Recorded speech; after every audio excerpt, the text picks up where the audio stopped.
வணக்கம். அதிர்ஷ்டம் தரும் அன்பர்களுக்கு ஒரு மகிழ்ச்சியான செய்திங்க. நம்ம இந்த புரட்டாசி மாதத்தில் வரக்கூடிய நவராத்திரி கொலுவை பற்றி சிறப்பாக பார்க்க போகிறோம். கண்டிப்பாக இதை பாருங்கள். உங்களுக்கு 100% மிகப்பெரிய நன்மை காத்து கொண்டு இருக்கின்றது. தவற விடாதீங்க. அப்படி என்னங்க நவராத்திரியில் அப்படி ஒன்றும் பெசலுங்க அப்படின்னு கேட்கலாம் நீங்கள். ஆனால் இந்த நவராத்திரி வருகின்ற புரட்டாசி மாதம் 17ஆம் தேதி செப்டம்பர் 3ஆம் தேதி வியாழக்கிழமை அன்னைக்கு நவராத்திரி கொலு ஆரம்பம். இந்த நவராத்திரி கொலு ஆரம்பத்தை பற்றி ஏற்கனவே ஒரு வீடியோ தொகுப்பு போட்டிருக்கோம். பார்க்காதவங்க போய் பார்க்கலாம். இந்த தொகுப்பில் என்ன பார்க்க போகிறோம்னா, அதில் உள்ள சில சிறப்புகள் நடந்ததை உங்களுக்கு அனுபவபூர்வமாக சொல்ல கடமைப்பட்டு உள்ளேன். இந்த நவராத்திரியில் என்னென்னா 9 தெய்வங்கள் நமக்காக கொடுக்கறதுக்கு காத்துக்கிட்டு இருக்காங்க. அந்த 9 இப்படிங்களும் வச்சுக்கலாம். எப்படின்னா சூரியன், சந்திரன், செவ்வாய், புதன், வியாழன், வெள்ளி, சனி, ராகு, கேது, நீங்கள் நவகிரகங்களும் நீங்கள் வச்சுக்கலாம். அப்படி ஒவ்வொரு கிரகங்களுக்கும் ஒவ்வொரு நாட்களுக்கு தகுந்த மாதிரி அந்த இச்சாசக்தி, கிரியாசக்தி, ஞான சக்தியாக வடிவெடுத்து நமக்கு அருள்வாளிக்க இந்த நவராத்திரி கொலு நமக்கு அமைந்து இருக்கிறது. அனைத்து ராசினர்களும் இதில் கலந்து கொண்டு உங்களுடைய குறைகளை தீர்த்து வைக்க அம்பிகாதேவி உங்களுக்கு அருள் புரிவார் என்பதில் ஐயமில்லை. சரி, அப்படி என்ன குறை தீர்ப்பா? இப்போ முதல்ல நவராத்திரியில் படி வைப்பாங்க. 7, 9, 11, 13, 15ன்னு நிறைய 21 படி வைக்கலாம். அந்த மாதிரி படி வைக்கிறதுல ஒவ்வொரு படிக்கும் ஒரு சிறப்பு இருக்குது. அதை பற்றி நாங்கள் ஏற்கனவே தொகுப்பு போட்டிருக்கோம், பாருங்கள். இப்போ நடந்த விஷயத்தை சொல்ல போகிறோம். நிறையா பேர் அதை நிறைய கேட்டிருக்காங்க. சாமி நடந்தது இதை மற்றவங்க சொல்லுங்கன்னு இருக்காங்க. இப்போ ஒருத்தருக்கு விவசாயம் பண்ணிக்கிட்டு இருக்கிறார். சாமி விவசாயம் பண்ணுறேன் சாமி, மற்ற விவசாயம் பண்ணிக்கிட்டு இருக்கோம், எங்களுக்கு விவசாயத்தில் லாபமே இல்லை சாமி, எங்களுக்கு எதுவும் வருமானம்லாம் போகுது, வர்ற வட்டம் பூரா எங்களுக்கு ரொம்ப விட்டுலாம்னு இருக்கேன் அப்படின்னு ஒருத்தர் சொல்கிறார். அப்போ நாங்கள் என்ன சொல்கிறோம், ஐயா விவசாயம் விடாதீங்க, நீங்கள் நவராத்திரி கொலுவில் விவசாயம் பண்ணுற மாதிரி இந்த புல் பூச்சிகள் அதுக்குண்டான பொருள்லாம் இருக்கும் பார்த்திங்களா, விவசாய சம்மந்தப்பட்ட பொருள்கள், மரம், கொடி, இந்த மாதிரி பொம்மைகள் இருக்கும். அதை வாங்கி அந்த பூமாதேவி வழிபாடு செய்து கங்காதேவி நினச்சி கொடுத்துட்டு வாங்க, உங்களுக்கு விவசாயம் செழிப்பாக இருக்குமையா சொல்லியிருந்தோம். அவர் சரிங்க ஐயா சொல்லி போன வருஷத்துக்கு முந்தின வருஷம் அவர் இந்த நவராத்திரிக்குள்ளே போய் வச்சார். மறு வருஷம் என்னையா அப்படின்னு, இப்போ கொஞ்சம் பரவாயில்லைங்க அப்படின்னாரு. அப்புறம் ஒரு 6 மாதம் கழித்து, சாமி ரொம்ப சிறப்பாக இருக்குது, என்னுடைய விலைவாசியெல்லாம் நல்லா உயர்ந்திருக்கு, விவசாயம்லாம் பெருகிருக்கு, நல்ல காய்கறிகளுக்கு நல்ல மார்க்கெட்டில் நல்ல ஒரு வரவேற்பு இருக்குது, நல்ல லாபம் இருக்குது, ரொம்ப நன்றிங்க ஐயா. நவராத்திரியில் நான் இன்னும் ஒரு ட்ரிப் வைக்கணும்னு ஆசைப்படுறேன், ஒரு 3 ட்ரிப் வைக்கணும், இந்த வட்டம் வைக்க போகிறாரு. அப்படி விவசாயத்தில் ரொம்ப செழிம்ப கொடுக்குற நவராத்திரியில் இது நடந்த விஷயம், விளையாட்டு சொல்லலை உங்களுக்கு. ஒரு விவசாயி வச்சு அதனால் பயன்பட்டுருக்கிறாரு, அதை உங்கள்கிட்ட அனுப்பி சொல்லியாச்சு. இன்னொருத்தர் வர்றார். இப்போதே நமக்கு குழந்தைய படிக்கவே மாட்டேங்க சாமி, இப்படி படிப்பாக இருந்தால் நாங்கள் என்ன செய்கிற, பிள்ளைய பூராமே ரொம்ப விளையாட்டுத்தனமாக இருக்காங்க, இதுக்கு அடுத்தாலும் சினிமா பார்க்குறாங்க அப்படின்னாங்க. என்ன செய்யலாம் அப்படின்னாங்க.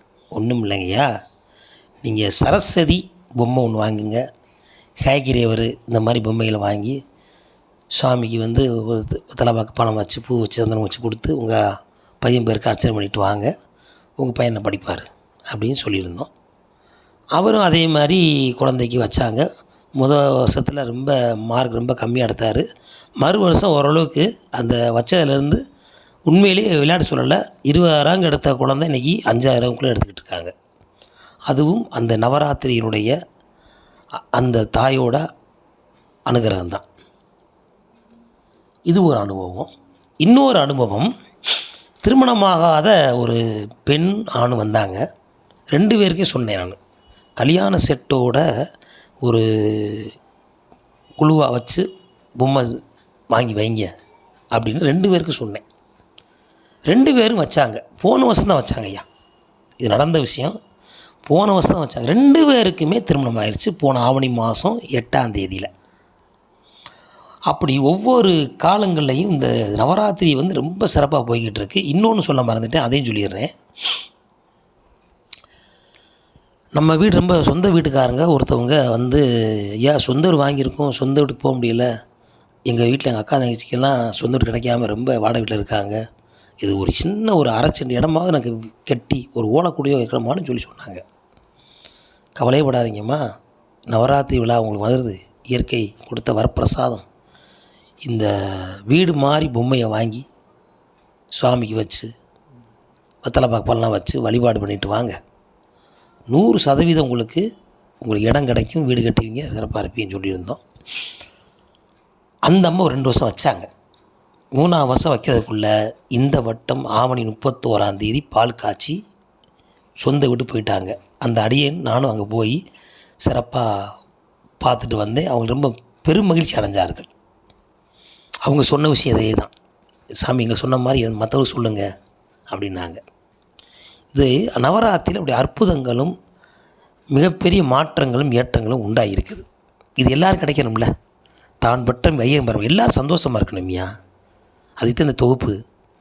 அப்போ நீங்களும் அது இன்னொன்று சொல்லிடுவோம், அதை மறந்தாச்சு பார்த்தீங்களா. ஒருத்தருக்கு கடன் வந்து ரொம்ப கடன் பிரச்சனை, இன்னொருத்தர் 2 பேர் என்ன பண்ண, ஒருத்தனுக்கு வந்து கடன் கொடுத்தனால பிரச்சனை, ஒருத்தர் கடனால் பிரச்சனை, 2 பேரும் கடன். ஐயா கொடுத்த ரூபா வரமாட்டேங்கி அப்படின்னு ஒருத்தர், ஐயா வீடு கட்டினே கடன் ஆகிப்போச்சு, ஆஸ்பத்திரி போனே கடன் ஆகிப்போச்சுன்னு ஒருத்தர், கல்யாண கடனே கடன் ஆகிப்போச்சு. என்ன செய்யலாம்? ஒன்றும் இல்லை, 2 பேர் வாங்க. 2 பேர் என்ன செய்றீங்க, நவராத்திரி 9 நாளைக்கும் 1.5 லிட்டர் நல்ல எண்ணெய், 3 பாக்கெட்டு, சுவாமிக்கு சந்தனம், குங்குமம், ஊதுபத்தி, பச்சை கற்பூரம் வாங்கி கொடுத்துட்டு வாங்க, உங்கள் கடன் தீர்ந்துன்னு சொல்லியிருந்தோம். அவர் போன வருஷத்துக்கு 3 வருஷம் கடன் கொடுத்துருந்தார். எப்படியோ அந்த பேங்கில் தள்ளுபடி ஆகி அவளுக்கு ஒரு நல்ல ஒரு சந்தர்ப்பம் கிடச்சி, அவளுக்கு ஒரு வாய்ப்பு கிடச்சிது, அதனால் அவர் கடன் தீர்ந்தது அப்படின்னு சொன்னார். மகிழ்ச்சி. இன்னொருத்தரும் ஒரு கேஸில் இதானது, கடைசியில் அவளுக்கு அந்த கேஸ் தான் சரியாகி அந்த எதிரியே தனக்கு நண்பனாகி அவரே பணத்தை கொடுத்து 2 பேர் நட்பாகி இப்போ அவங்களும் சிறப்பாக இருக்காங்க. அப்போ கடன் பிரச்சனையும் தீர்த்து வைத்து விட்டால் இந்த நவராத்திரியில் உள்ள தெய்வங்கள். அப்படி புரட்டாசி மாதம் வரக்கூடிய இந்த தட்சிணாய காலத்திலே மகாலய அமாவாசை முடிஞ்சு மறுநாள் நவராத்திரி கொலு ஆரம்பமாகிறது. இந்த கொலு பொம்மைகளை கோயிலில் வச்சு வழிபாடு செய்யலாம், இல்லை வீட்டில் வச்சுருக்க வழிபாடு செய்யலாம். ஒவ்வொரு நாளைக்கு ஒரு நைவேத்தியம் பண்ணுவாங்க, நீங்கள் அதில் கலந்துக்கலாம். இப்படி உங்களுக்கு தேவையான அந்த பொருளை வாங்கி வச்சு அம்மனின் அனுக்கிரகம் பெற வேண்டும் என்று உங்களை எல்லாம் ரொம்ப கெஞ்சி கேட்டுக்கிறேன். தயவுசெய்து எல்லோரும் செய்யுங்க. தொழில் உள்ளவங்க சரஸ்வதி வாங்கி வைங்க, இல்லைங்க வீட்டில் நோயாக வருதுங்க அப்படின்னு சொல்கிறவங்களாம் துர்காதேவி படம் வாங்கி வைங்க, ஒரு பொம்மை துர்கா நல்லா சிங்கத்தின் மேல் இந்த மாதிரி துர்காதேவியை வாங்கி வைங்க, காளி அம்மனை வாங்கி வைங்க. நம்ம கஷ்டங்களாம் நீங்கி வியாதிகள் நீங்கும், விரோதிகள் வரமாட்டாங்க. அதே போல் வயசானவங்க நமக்கு ரொம்ப சிரமப்பட்டுக்கிட்டு இருக்காங்க, அவங்களாம் என்ன செய்யணும்னா நல்லா சிவன் பார்வதி சேர்ந்த இல்லை சிவலிங்கம் ஒரு பொம்மையோடு நீங்கள் வாங்கி வைக்கலாம். அவங்களுக்கு உடல் உபாதைகள் வராமல் பாதுகாத்துக்கிறதுக்கு அது ரொம்ப சிறப்பு. பெண்களாக இருந்தால் உமாதேவி மீனாட்சி வாங்கி வைக்கலாம், ஆண்களாக இருந்தால் சிவபெருமான் லிங்கத்தை வாங்கி வைக்கலாம். அதே போல் கல்யாணம் முடிஞ்சு போச்சு, குழந்தை இல்லாமல் ரொம்ப நாளாக இருக்காங்க, அவங்கெல்லாம் என்ன செய்யணும், குழந்தை உள்ள படங்களை வாங்கி வைக்கலாம், ரொம்ப சிறப்பு.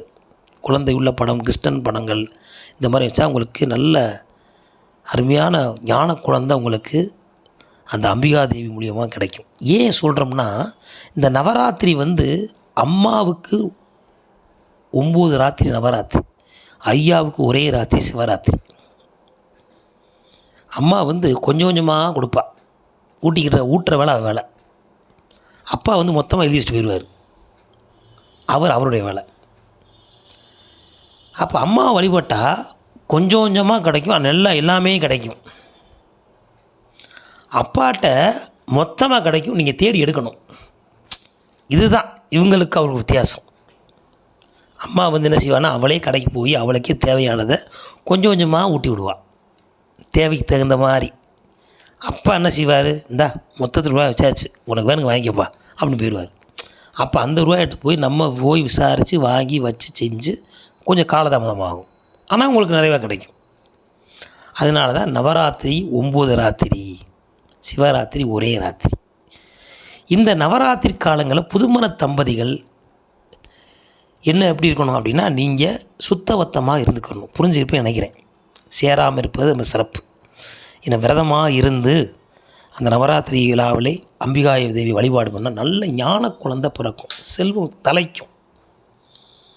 அப்படிப்பட்ட நவராத்திரி விழாவிலே அனைவது தாய்மார்களும் பெரியோர்களும் சகோதர சகோதரிகளும் குழந்தைகளும் சைவமாக இருந்து அந்த நவராத்திரி விழாவிலே விரதம் இருந்து நவராத்திரி 9 காலங்கள்லையும் மாலையில் தான் கும்பிடுவாங்க. பெரும்பாலும் காலையில் எடுத்து வச்சுருவாங்க, மாலையில் அதுக்குண்டான ஒவ்வொரு நாளைக்கு ஒவ்வொரு பலகாரங்கள் உணவுகளை தயார் பண்ணி அந்த நவராத்திரி விழாவிலே போவாங்க. அந்த நவராத்திரியில் போய் நல்லா கலந்துக்கிட்டு வழிபாடு செஞ்சு உங்களுடைய மனம் பிரச்சனை அனைத்தும் தீரும், வியாதிகள்லாம் தீரும். நம்ம ஓட்டையில் 9 ஓட்டைகள் இருக்குது. அந்த 9 ஓட்டைகளுடைய அதிதேவதைகள்லாம் நமக்கு கட்டுப்பட்டு நம்ம சொல்கிறத கேட்பாங்க. உயிரும் உடம்பும் எப்படிங்கிறத நான் ஒரு தவு போட்டிருக்கேன், போய் பார்க்கலாம். அப்படி நிறையா சந்தர்ப்பத்தை இந்த நவராத்திரி உங்களுக்கு அள்ளி வழங்கும். அல்ல குறையாமல் உங்களுக்கு செல்வம் பெருகி கொண்டே இருக்கும். குபேரன் சம்பத்து கிடைக்கும். குபேரனை வாங்கி வச்சோம்னா, மகாலட்சுமி வாங்கினா நீங்கள் நல்ல தேகம், பெண்கள் நல்லா இளமையாக இருப்பீங்க, செல்வம் உங்கள் கையில் எப்போ இருந்துக்கிட்டே இருக்கும். ஆண்களாக இருக்கீங்க, முருகப்பெருமானை வாங்குவீங்க, நல்லா கம்பீரமாக இருப்பீங்க, தொழில் சிறப்பாக இருக்கும், சென்ற இடம் சிறப்பாக இருக்கும், சென்ற இடத்த வெற்றி கிடைக்கும். வீட்டில் வாசு சரியில்லைங்க, நல்ல ஞான உள்ள ஒரு படம் பொம்மை, ஞான பொம்மை, பசுமாடு கண்ணுக்குட்டி பொம்மை வாங்கி வைங்க, வீட்டில் வாஸ்து பிரச்சனை நீங்கும். அதே போல் பேய் பிசாசு சொல்கிறாங்க பார்த்தீங்களா, அவங்களுக்கெல்லாம் துடியான தெய்வ வழிபாடு சொல்லுவாங்க. அப்போ அக்னி உள்ள காளியம்மன், கௌமாரி அம்மன், இந்த மாதிரி துர்காதேவி அம்மனைலாம் வாங்கி வைங்க, ரொம்ப சிறப்பு. அப்படி ஒவ்வொரு காலங்களுக்கும் ஒவ்வொரு நேரங்களுக்கும் இந்த நவராத்திரி வழிபாடு அவ்வளோ சிறப்பாக அமைஞ்சிருக்கு. இதை எல்லாருமே இந்த நவராத்திரி 9 நவராத்திரிலையும் நான் சொன்ன விஷயம் கடைப்பிடிங்க. உங்கள் வீட்டில் செல்வம் சிறப்பாக இருக்கும், கல்வி சரஸ்வதி வாசம் செய்வாள், ஆயுள் அதிகரிக்கும், அதிகாரத்தன்மையோடு நீங்கள் பெண்கள் இருப்பீர்கள். இந்த நவராத்திரி பெண்களுக்காகத்தான்.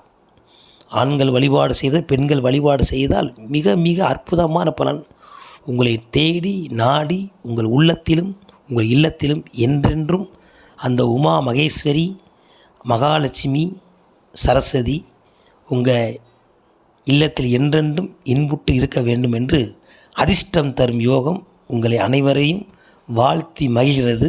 மீண்டும் ஒரு நல்ல தொகுப்பை சந்திப்போம். நன்றி, வணக்கம்.